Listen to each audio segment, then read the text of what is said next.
Hello, salut, ça fait longtemps qu'on ne s'est pas vu. Nous revoici pour une nouvelle vidéo. Aujourd'hui on va parler d'ARE, Autorégulation École. Anciennement, l'acronyme c'était DAR. DAR, D-A-R, dispositif d'autorégulation. Je mets mon téléphone sur silence. Voilà, comme ça je suis tout à vous. Je balance le générique et puis juste après, on se revoit et je vous explique tout.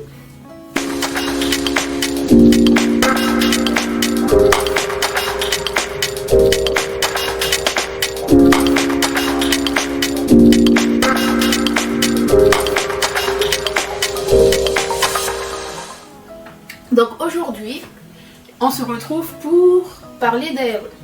Alors tout d'abord, qu'est-ce que c'est que l'ARE? Au sein d'une école ordinaire, on a une structure médico-sociale qui va s'implanter au sein de l'école et qui va travailler en partenariat avec l'éducation nationale.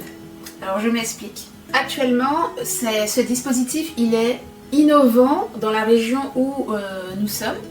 C'est le tout premier DAR en fait, quand je dis DAR, ARE c'est pareil, ou AR, c'est le tout premier DAR qui ouvre dans la région où je suis. Et elle est composée de quoi? Donc, pour l'instant, il y a la coordinatrice qui est de formation psychomotricienne et ça tombe bien parce qu'elle connaissait déjà Soélan avant même que ce dispositif puisse s'implanter. Elle l'avait déjà suivi il y a quelques années de cela. Une enseignante qui n'est pas spécialisée mais qui a postulé sur le poste en fait pour se former et qui a été retenue. Donc elle n'est pas spécialisée, elle n'a pas de classe mais elle fait partie intégrante de l'équipe de l'ARE et en même temps elle fait partie intégrante de l'équipe d'enseignantes déjà présentes au sein de l'école. Ensuite on a une monitrice éducatrice et alors pour ne pas oublier personne, je crois qu'il y en a deux. Bon, je sais plus, en tout cas il y a une monitrice éducatrice, après il y a une autre dame que j'ai vue de temps en temps, Katie si tu passes par là, excuse-moi, je ne sais plus trop quel est ton rôle mais j'ai eu l'occasion de te rencontrer. Donc il y a la monitrice éducatrice, la psychologue et je crois que j'ai tout dit. Donc, ça fait 5 personnes au total, dont vraiment une qui est toujours là et puis ensuite il y a les deux autres qui s'occupent ou non de Soélan en fonction des jours. Et puis il faut savoir qu'il n'est pas le seul accompagné au sein de l'école. Ce dispositif peut accueillir, si je ne me trompe pas, jusqu'à 10 élèves TSA au sein d'un même établissement. Après, il faut savoir qu'à la rentrée, le dispositif ARE va s'élargir. Donc le ministère a fait en sorte que ce ne soit plus que des enfants TSA qui puissent intégrer ce dispositif, mais ça sera les élèves qui sont déjà ciblés dans l'école ou dans le périmètre de l'école qui seront inscrits pour en bénéficier. Donc c'est tous les TND, troubles du neurodéveloppement.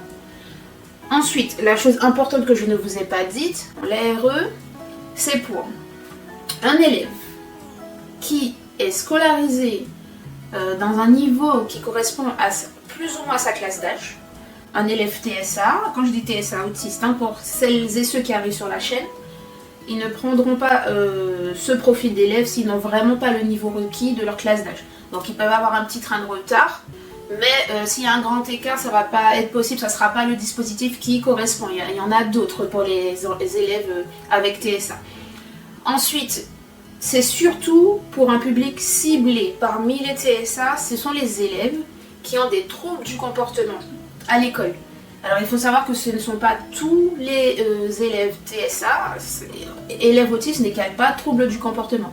Mais il y en a certains qui malheureusement ont des troubles du comportement parce que c'est lié à de multiples raisons. Ça peut être sensoriel, émotionnel, ça peut être plein de choses qui va faire qu'ils n'auront pas le comportement attendu, adapté en société. Et du coup ça va poser problème au sein du groupe classe. Donc c'est surtout ce genre de profil que l'on va cibler et qui pourront en fait bénéficier de ce dispositif.